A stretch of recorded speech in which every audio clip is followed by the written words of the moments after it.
संतोष नगर में सोनी चिड़िया अपने पति सोनू के साथ रहती थी। सोनू चिड़िया बहुत ही गुस्से वाला था।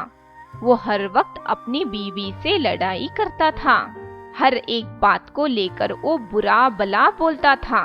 और मासूम सोनी चिड़िया अपने पति से बहुत प्यार करती थी। वो कुछ भी बोले वो चुपचाप सुन लेती थी। अगर वो उल्टा जवाब देती थी तो सोनू उसे मारकर डरा देता था।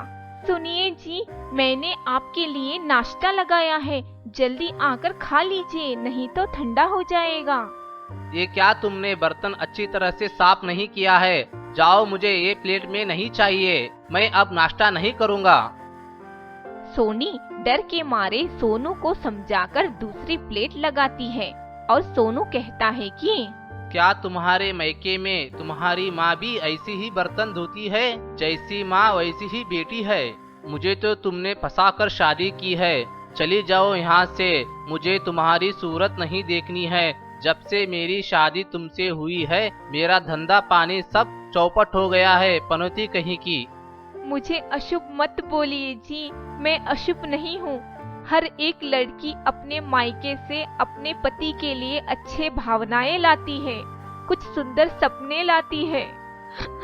हर वक्त रोना रोना, सिर्फ रोना, पनौती कहीं की। ना जाने कहां से मेरे कुंडली में आकर टपक पड़ी। जा कहीं डूब मर, या मैं तुझे एक दिन आग लगाकर जला डालूंगा। सोनी अपने पति के बातों से बहुत दुखी हो जाती है और बोलती है कि माँ, मैं आपके लिए क्या बोझ बन गई थी जो आपने मुझे ऐसे इंसान से शादी करवा दी। ना इसके सीने में दिल है, ना ही ममता और ना ही प्यार। अगर मैं इन्हें छोड़कर चली गई तो वो आपको जिम्मेदार ठहराएंगे।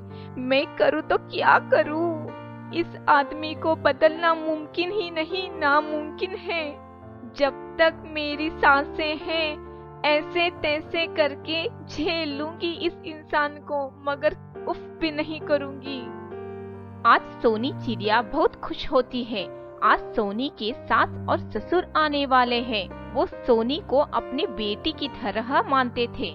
सोनू उन्हें ले आता है। कैसी हो सोनी चिड़िया? तुम्हें देखने के लिए आंखें तरस गई थी।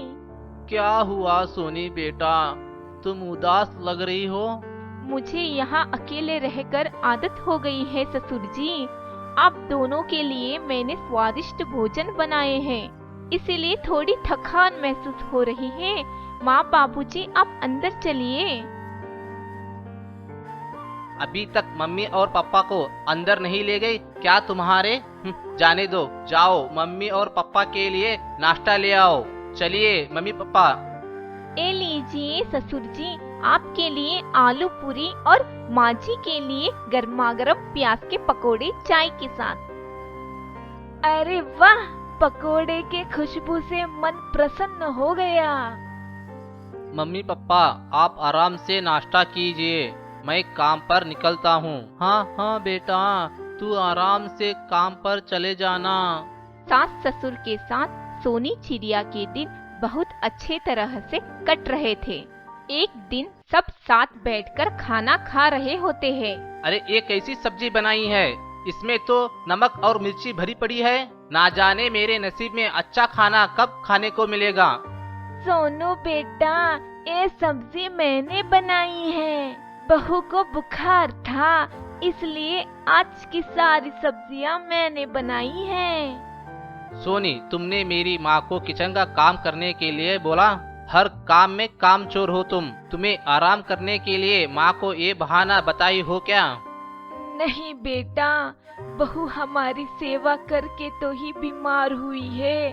हमने ही इसे कहा था आराम कर लो बहू। आराम से बैठने का बहाना ढूंढती रहती हो, फालतू कहीं की। मुझे खाना नहीं खाना, मैं काम के लिए जा रहा हूँ। चल सोनी बिटिया, तू हमारे साथ गांव चल। जब तक तुम्हारी कदर नहीं हो जाती तब तक अकेले रहने दे उसे। दूसरे दिन सोनी सास ससुर के साथ गांव चली जाती है और सोनू घर पर अकेला हो जाता है।